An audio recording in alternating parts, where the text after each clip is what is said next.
Chamadinha aí. Gilson. Carol. Presente. Douglas. Aqui. Simone. Presente. Joel. Presente. Alex. Presente. Felipe. Presente, mestre. Luane. Presente. Chayara. Presente. Ju. Presente. Ariel. Presente. João Vitor. Eu. Rodrigo Talarico. Aqui. Brenda. Presente. Aline. Presente. Paloma. Presente. Luana. Presente. Laudicéia. Presente. E o Maurício. Presente.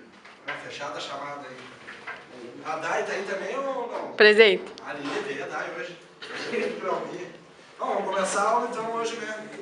A aula vai ser sobre os principais pontos da fotorrespiração. Já fiz um esboço aqui no quadro até. Como vimos na última aula, a fotorrespiração é uma via dispendiosa que ocorre quando a enzima rubisco do ciclo de Calvin atua sobre o oxigênio ao invés do dióxido de carbono. Então, falando de fotorrespiração, não se pode deixar de falar das plantas. C3, aqui temos um trigo. C4, um milho. E a que temos uns cactos aqui. E em breve, em resumo, a gente vai falar sobre isso. As C3. A maioria das plantas são C3, as quais não têm características especiais para combater a fotorrespiração. As plantas C4 minimizam a fotorrespiração ao separar no espaço a fixação inicial de CO2 e o ciclo de Calvin, realizando etapas em tipos de células diferentes. As CAM têm o metabolismo ácido das crassuláceas. Uma palavra meio complicada de se dizer, mas são crassuláceas. Elas minimizam a fotorrespiração e armazenam água separando etapas do tempo entre dia e noite. Elas armazenam a água. Então, falando um pouquinho das plantas C3, elas são consideradas as plantas normais, porque não têm adaptações fotossintéticas para reduzir a fotorrespiração. A primeira etapa do ciclo de Calvin, que é esse ciclo aqui, é a fixação do dióxido de carbono pela rubisco. E as plantas que usam apenas esse ciclo, esse mecanismo padrão de fixação de carbono, são chamadas plantas C3. E elas têm esse nome devido ao composto de 3 carbonos, o 3-PGA, produzido pela reação.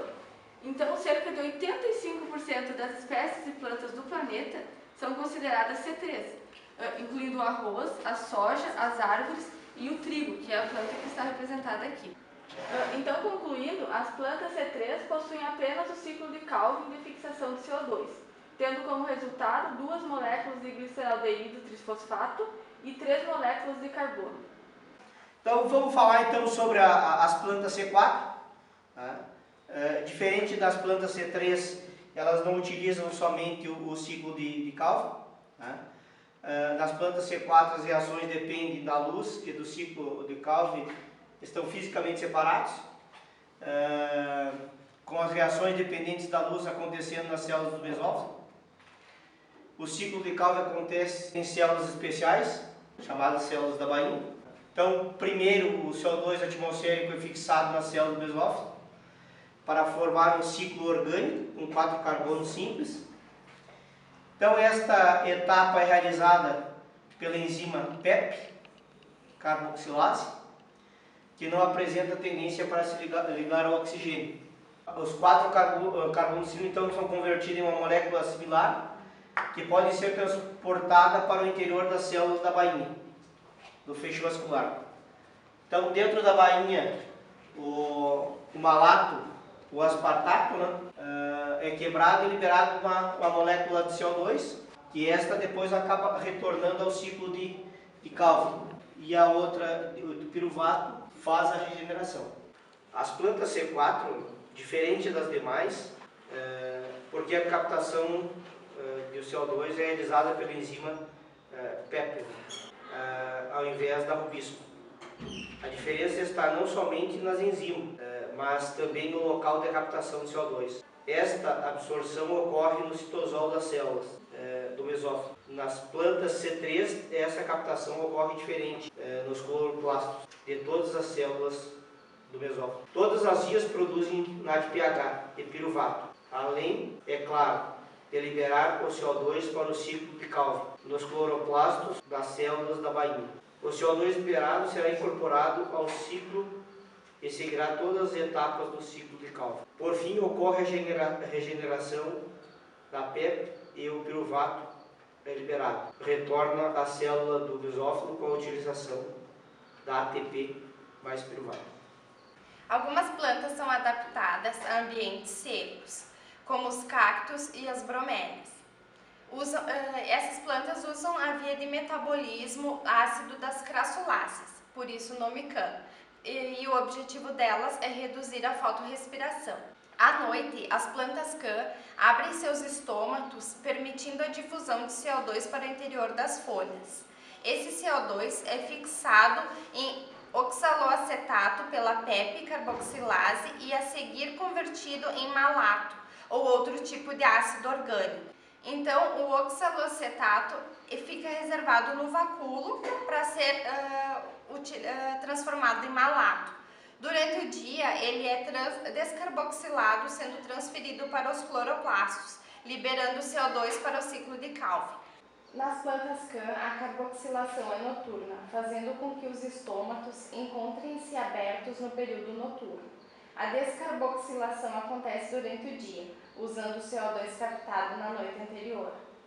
Então, as plantas C3, C4 e CAN utilizam todas elas o ciclo de Calvin para produzir açúcares a partir do CO2. Essas vias para a fixação de CO2 apresentam diferentes vantagens e desvantagens e tornam as plantas adaptadas a diferentes habitats. O mecanismo C3 funciona bem em ambientes frescos, enquanto as plantas C4 e CAN estão adaptadas a áreas secas e quentes. As principais diferenças do grupo C3, C4 e CAN são que na enzima, no C3 acontece na enzima rubisco, na C4 e CAN no PEP rubisco, a absorção de CO2 no grupo 3, no C3, acontece nos cloroplastos, na C4 e CAN no mesófilo, a fotorrespiração ciclo Calvin na C3 ela é alta e acontece na célula do mesófilo, na C4 ela é baixa e acontece na bainha, e na CAN é baixa e acontece no mesófilo. Os estômatos, na C3, durante o dia eles estão abertos, durante a noite eles estão fechados, no C4 eles estão abertos durante o dia e fechados à noite, e na CAN abertos de noite e fechados do dia. O armazenamento de CO2 não acontece no C3 e no C4 e apenas acontece no grupo CAN, no vacúolo. Então, o grupo da CAN, ela consegue suportar as temperaturas mais elevadas, então por isso que os seus estômatos eles são abertos de noite e fechados durante o dia. A aula de hoje era isso, galera, sobre as plantas C3, C4 e CAN. Quem não olhou o e-mail, dá uma olhada lá, que ficou então para o dia 31/10 a confecção do pôster sobre fotossíntese. Até semana que vem.